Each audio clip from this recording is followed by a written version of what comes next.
I'm Kristen Ward, and thank you for watching episode 2 of Maquette Vallant's Summer of Stories.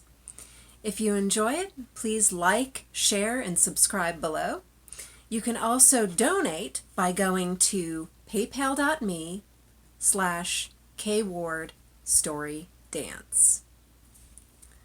Special thanks this week goes out to my cousin and cousin-in-law, Julie and Tim R., who allowed me to stay at their cottage in beautiful Honeyway, New York over the past week, where I was able to film the story part of this week's episode.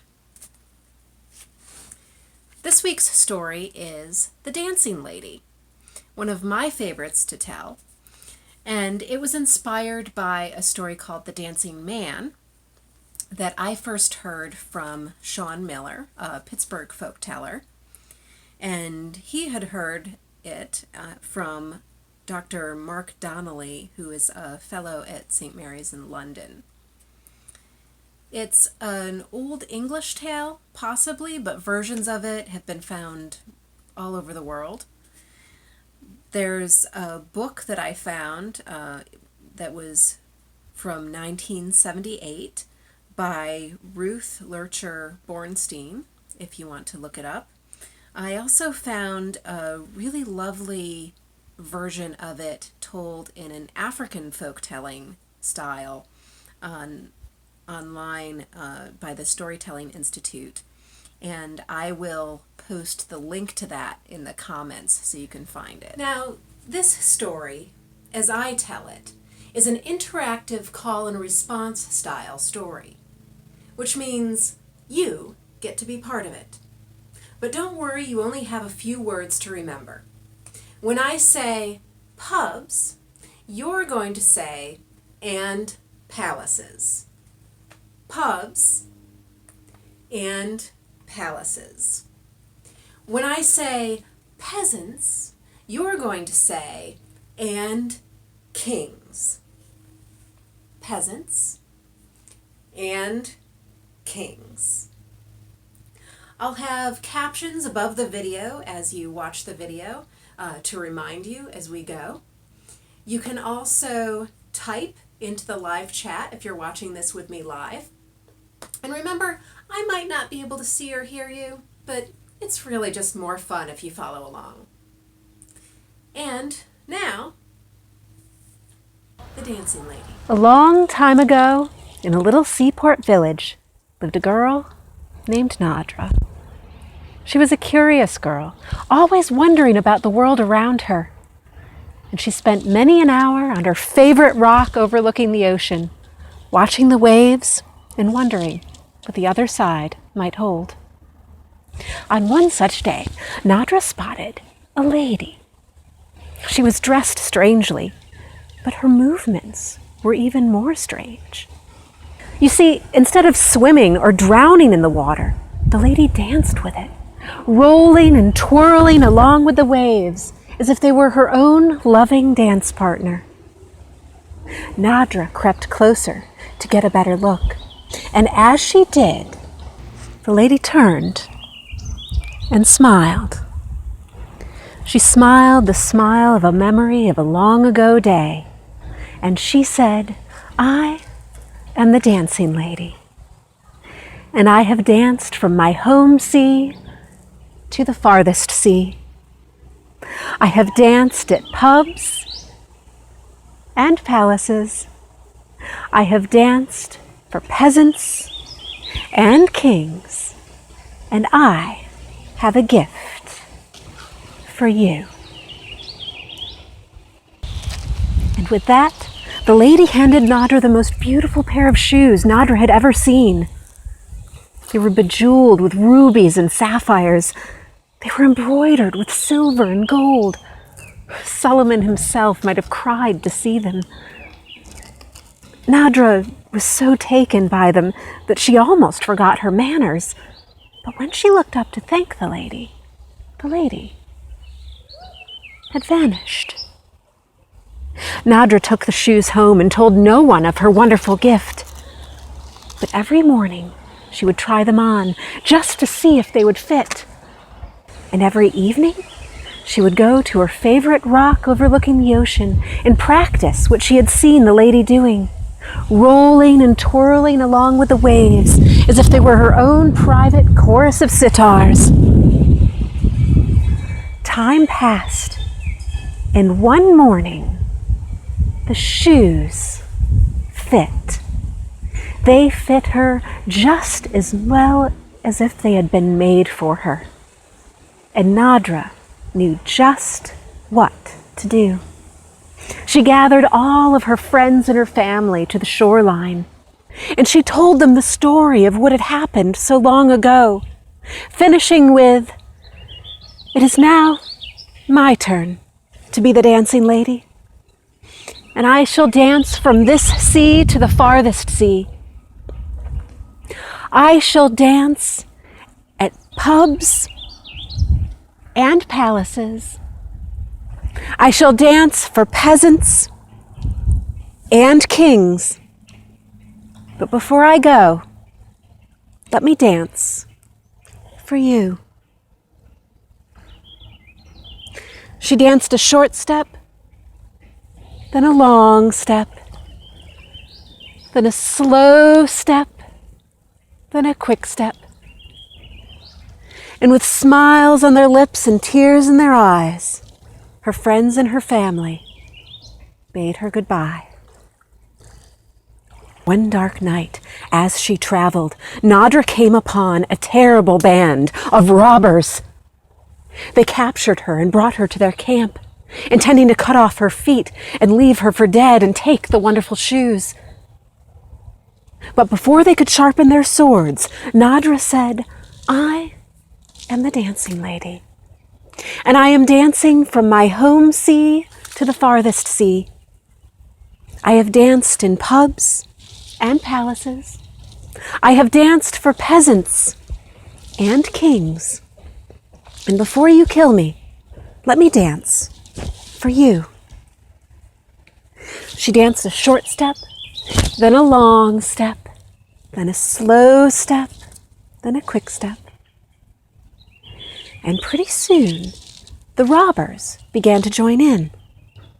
One got his fiddle, another got his drum, and soon all of the robbers were dancing and laughing and making music, even the captain himself. They had such a great time that they followed her for a while, and when they left her with a mark that would let all other robbers know that Nadra was to be treated as a sister wherever she went. Time went on, and one day Nadra came upon a gloomy little village. Well, no one there had laughed or danced or even smiled for 100 years, and no one, not even the elders, knew why. The villagers' gloom did not outweigh their curiosity, however. And as this strange young woman in peasant's clothing and princess's shoes entered the marketplace, all gathered round her to hear what her tale might be. And she said to them, "I am the dancing lady. I am dancing from my home sea to the farthest sea. I have danced in pubs and palaces. I have danced for peasants and kings. I know the magic of the dance, and I shall dance for you." She danced a short step, then a long step, then a slow step, then a quick step. And as she danced, something wonderful began to happen. Well, first, the little children began to dance. Then the older children joined in. Then the young men and women, and the old men and women. And soon, everyone was laughing and dancing along, breaking the gloomy spell forever. On Nadra danced, dancing at pubs and palaces, for peasants and kings, always dreaming, always looking for the farthest sea, Then one day, she smelled it. A fresh, salty smell that reminded her of her youth. And she followed the smell and the sound of the waves to the shoreline of the farthest sea. Filled with joy, Nadra took off the shoes and raced into the sea, rolling and twirling along with the waves as if they were her own loving dance partner. And as she did, she noticed a small child watching her from the shoreline. And she smiled. She smiled the smile of a memory of a long ago day. And she said, "I am the dancing lady. And I have danced from the farthest sea to this sea. I have danced in pubs and palaces. I have danced for peasants and kings, and I have a gift for you." And as the child marveled at the shoes, Nadra vanished into the sea, becoming a wave herself, dancing a new dance that she knew would go on forever. I hope you enjoyed The Dancing Lady and being able to tell the story along with me. When I tell this story live, I usually also teach the audience some movements that go along with it. A long step, then a short step, a slow step, and a quick step. When I was filming without an audience, I had a lot of fun seeing how many long and short, slow and quick movements that I could come up with. And that is your challenge for this week.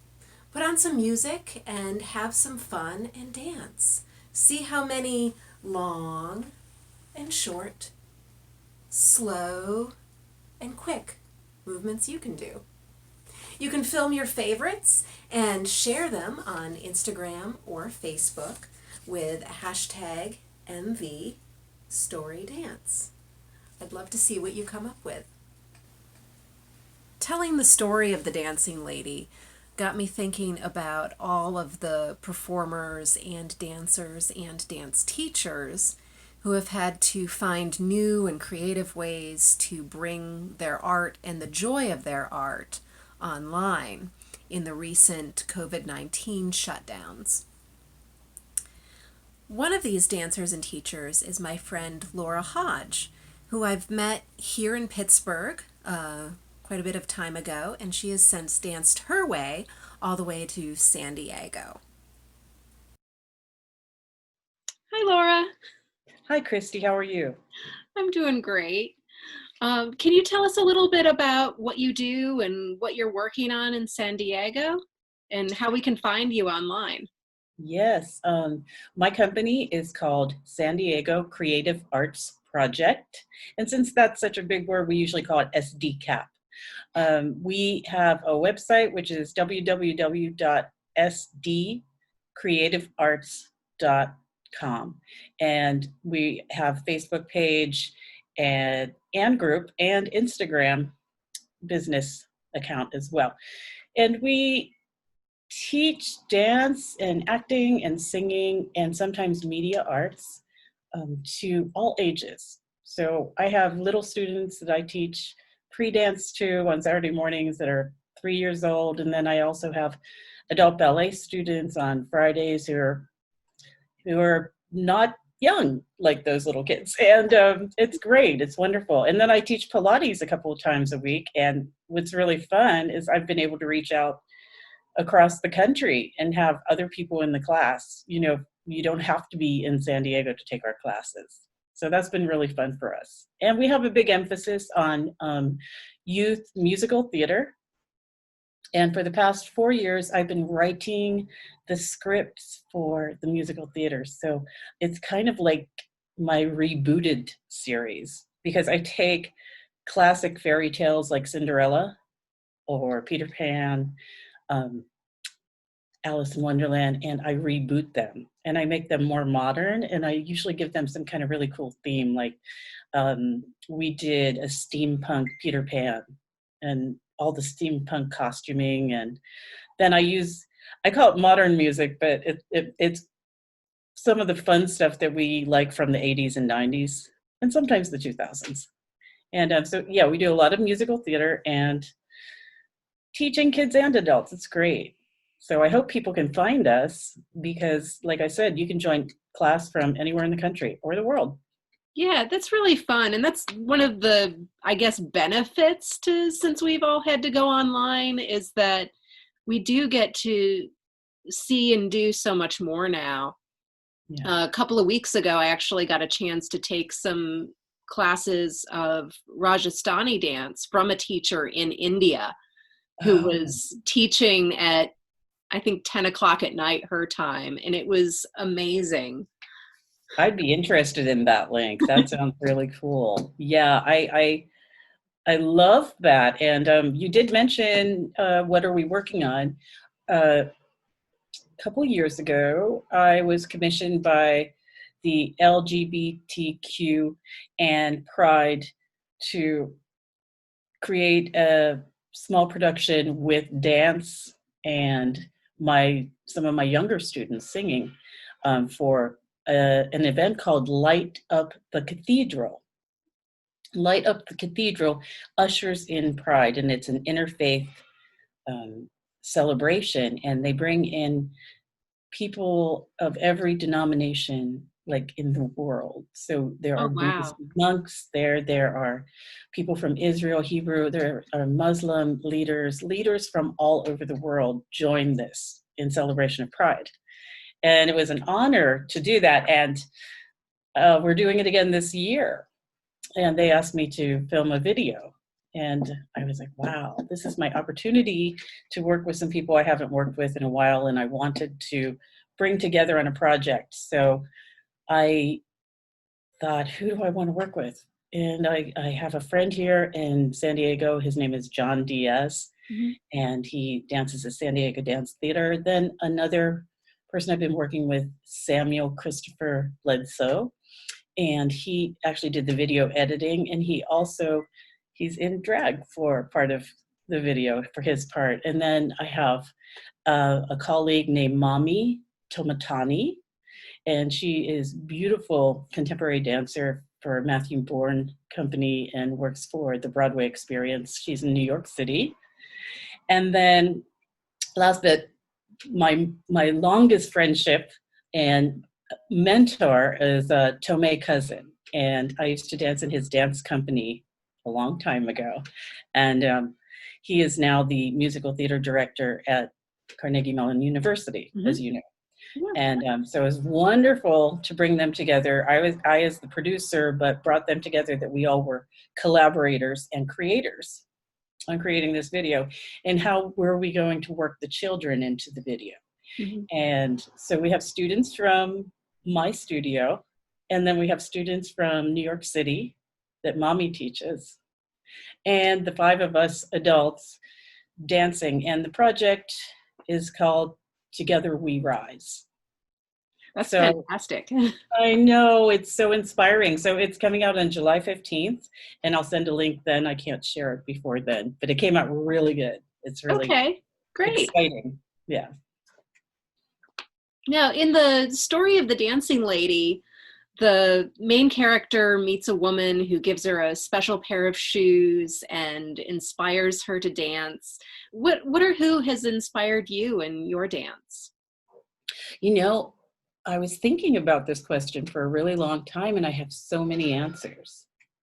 But I want to thank my Nana for taking me to dance class when I was, 3 years old, just like a lot of kids do. But I stuck with it. And so my first dance teachers were really, really amazing. And they were named Marietta and Lester Evans. And they were brother and sister. And they used to perform with their parents on USO tours and in vaudeville. So they were very old school. And that was really cool. And they also taught at Point Park University. And then I went to Point Park University, and I had changed from a ballet background, like mostly ballet background, to really liking modern dance because I had seen the movie Hair, which was directed by Twyla Tharp. Oh. Okay, and I was like, yes, I love this. And then I saw Twyla Tharp's company in concert. And then I saw Mark Morris. And then I started studying, Martha Graham. And I was like, oh my gosh, Martha Graham. So I have two teachers in college who I still am inspired by. I can still hear their voices. And Wow. that is, yes, my Graham teacher, my modern teacher was Judith Leifer. Wonderful, striking woman, just amazing teacher.